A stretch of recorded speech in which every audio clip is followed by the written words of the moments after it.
Welcome, my fellow thinkers and dreamers. This is Mind Palace Musings, and I am your host, David Wellman. Today's episode, we are going to continue our mini-series on art. And to start off, let me reiterate the definition of art, which can be defined as the expression or application of human creative skill and imagination, typically in a visual form such as painting or sculpture, producing works to be appreciated primarily for their beauty or emotional power. Art can exist in many different styles, mediums, expressions, and part of the whole draw of art is that it's very subjective. It's something that stirs forth emotions in those who view it. It has the power to move us and capture moments and feelings in time that we can then experience decades or even centuries later. So, without further ado, let's get into today's topic, which is art is a glimpse into the surreal.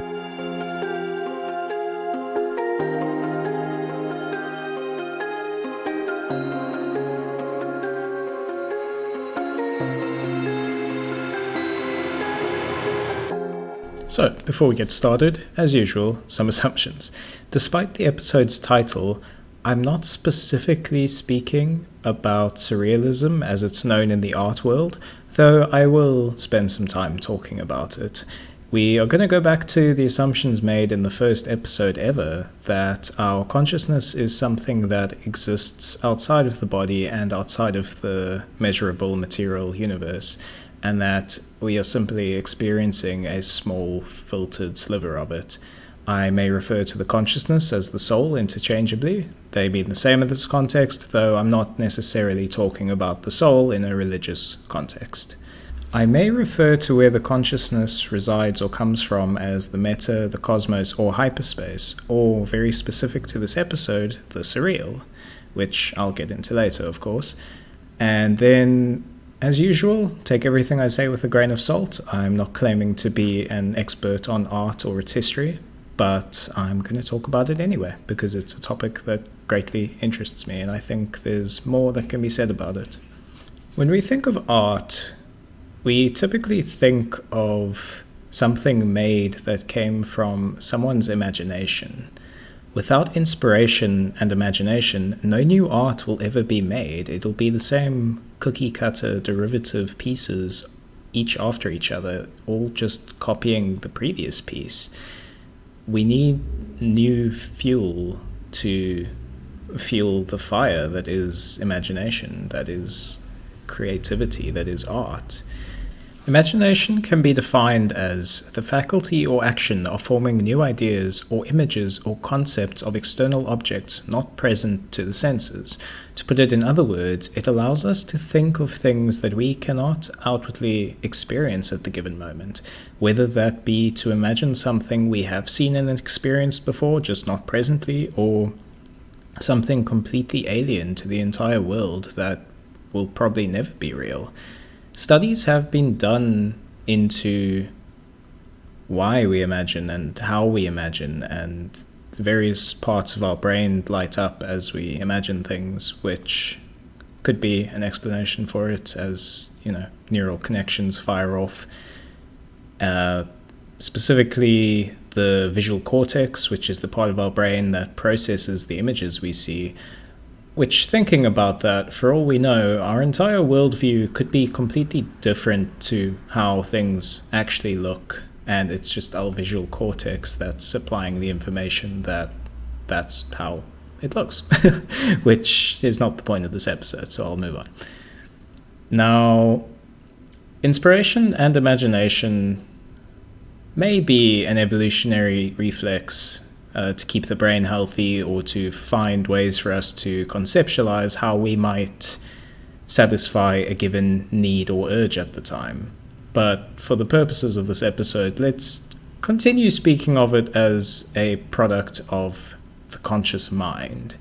When talking about creativity and imagination, we can look to the minds of children as well. Children are crazy imaginative and have the wildest ideas. I'm sure anyone who's spent any amount of time near them, the ones that can speak or draw, I suppose, would agree. They've had less time for their minds to be concreted in reality. They still need to learn how the world works, and one could say they're naive, which they are, but that's kind of just how it goes. They tend to struggle to distinguish between the real and imaginary. Now, one could argue what does real mean? Real is just what we all agree it to be, consensus reality and all that. Now, perhaps it is that children truly do see the things that they claim to, and it's just our minds have been in this material existence for too long to perceive it, which goes with the assumptions earlier. When people try to speak about their grand visions and ideas, a common takedown is to stop being childish, which means that people might think the idea is unrealistic or unfeasible, or that the person suggesting it won't be able to execute the idea, which goes back to that area of childlike wonder and novelty and imagination, which I'm going to talk about later. So, as promised, we are going to talk about surrealism and what it means in the art world. So, for those of you unaware, surrealism can be defined as a 20th century avant-garde movement in art and literature which sought to release the creative potential of the unconscious mind, for example, by the irrational juxtaposition of images. Surreal art is, well, I guess this is a bit subjective, but to me anyway, is really cool, which is not doing it justice. But anyway, if it's not something you've really dabbled with, just go search and look at whatever you can find. It feels like you're looking straight into the dreamscape of someone's mind, like they've managed to pull these images out of their head and throw them straight onto a canvas. It's not the same as some of the more traditional art styles which might try to capture real images, or at least things that could feasibly be real but aren't. Surrealism throws that out the window and mashes together whatever strange concepts the artist is mad enough to think about. It can sometimes feel shockingly familiar, just looking at these images and feeling some primordial pull, something that says, yes, this is familiar, you know this, you've seen this, but I'm not going to tell you where you've seen it, because that would ruin the surprise. Now, I can't talk about surrealism without talking about Salvador Dali, who is one of the most famous, if not the most famous, surreal artists. And I particularly enjoy one of his quotes about surrealism, which goes as follows. Surrealism is destructive, but it destroys only what it considers to be shackles limiting our vision. It's meant to be irrational, but it's that irrationality that makes us sit and think, what does rational mean?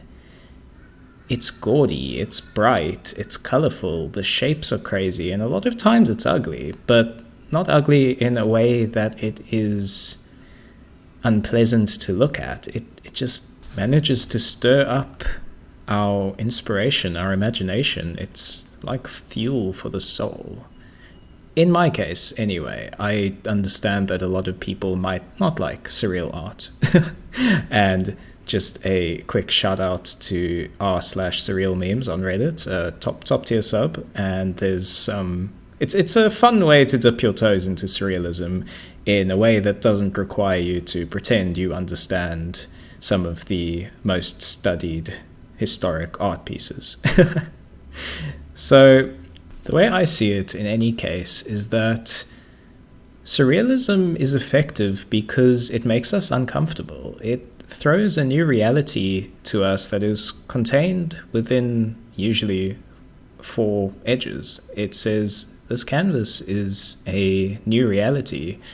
Please understand it quickly so that you can draw in the message it's trying to convey. And this very cleverly mirrors how we learn in the real world, which is typically being thrown into situations we don't understand and having to come to grips with it. It's the learning approach of being thrown into the deep end of the swimming pool and saying, cool, let nature kick in and you'll learn how to swim or you're going to sink.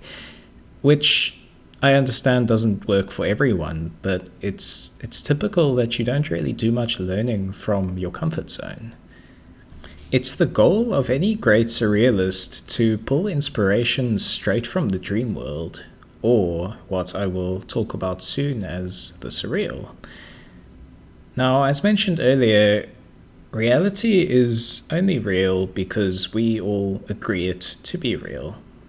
Some people will have objections to that, but it's the same as any economic system.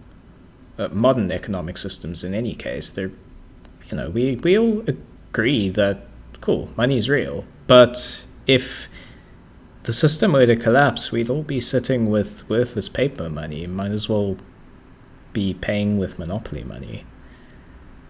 Dreams are considered not to be real, as something in your head. You go to sleep and you experience this brief sliver of a different universe or existence, and that's that. But dreams are just like reality, as real as we make them out to be. Some would even say that waking life is the dream, and that when we go to sleep we get to experience true reality. But I'll leave that decision up to you. So, the burning question: what is the surreal? Well, thank you for asking. That's a fantastic question, and it probably deserves its own episode. I'm only half kidding. I will still talk about it a little bit. So, the way I see it is that the surreal is a place beyond our current material universe, beyond material understanding. As long as we exist here on Earth, we will never be able to understand it until after we've died, which isn't really dying. It's kind of like, I don't know, taking off a sock. It doesn't follow the same laws as our current plane of existence, and it's from where consciousness resonates outwards, allowing us to experience materialism, or I suppose a material existence. It's a realm of light and music and color and patterns and joy and love and understanding. If it isn't clear yet, this obviously sounds like a realm of art, that art being any kind of artistic expression you can think of. That is an entire realm completely populated by this, the intersections of light and color forming consciousness. It's potentially sounding quite familiar to any of you listening who have done any psychedelic drugs, which I am going to talk about later because I think it's a very important thing to talk about when talking about surreal art.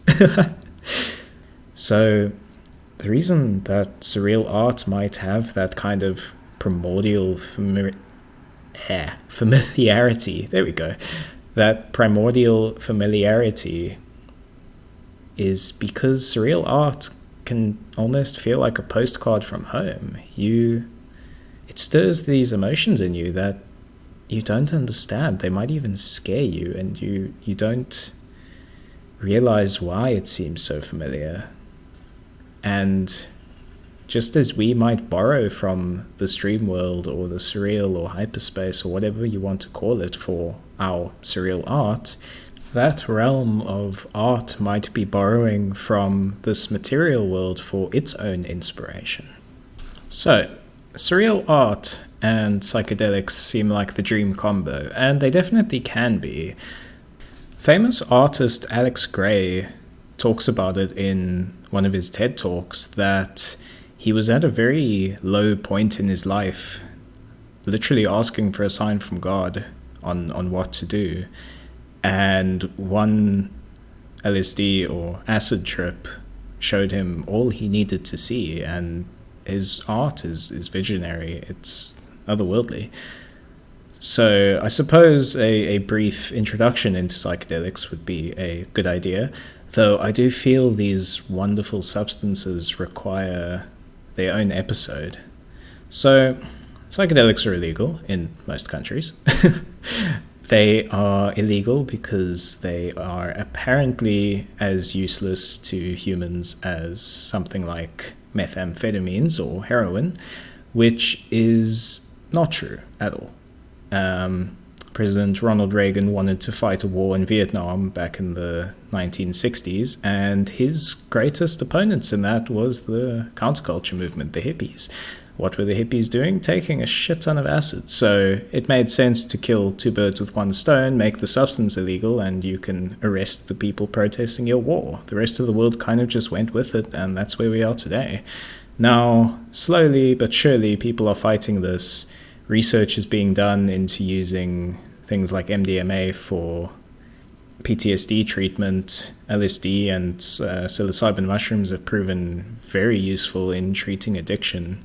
And it's showing great promise in that area. Users of psychedelics also report, and this is in studies done for it, they report that they feel happier and more creative for up to 18 months after a single dose. Now, throw in that these substances are not physically harmful, nor are they addictive. They're actually anti-addictive. They actively prevent you from taking more. It's interesting that things like cigarettes are considered completely safe and fine and healthy for society. Please buy more.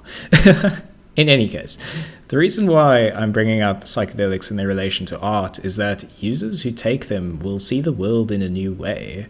It will put them into a childlike state of wonder and novelty. Everything will feel new. Everything looks sharper and brighter and more interesting. And previously, things that you wouldn't even notice on a daily basis might become the most beautiful thing you've seen.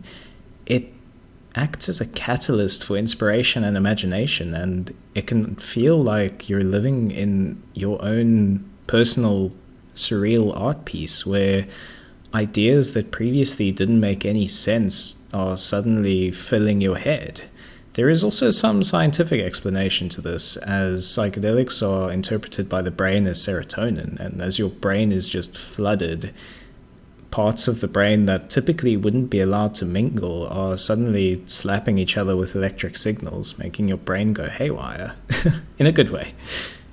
So it would then make sense that throughout the years, these surreal pieces have been fueled by psychedelic experiences. And of course, it's not just art that has been influenced by psychedelics, but as mentioned, I will talk about this in its own specific, not even episode, probably a mini-series.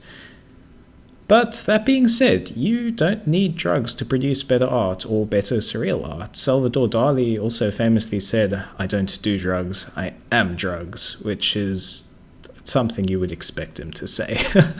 So he used some interesting methods to access these more surreal planes of existence. He would sit in a chair with a metal platter between his legs, or on his lap, I suppose, holding a spoon, and the moment he fell asleep, he'd drop the spoon. He'd wake up and jot down whatever he could from the brief moment he had in his own sleep palace. And he'd also stand on his head. The man was crazy, but brilliant. Yeah.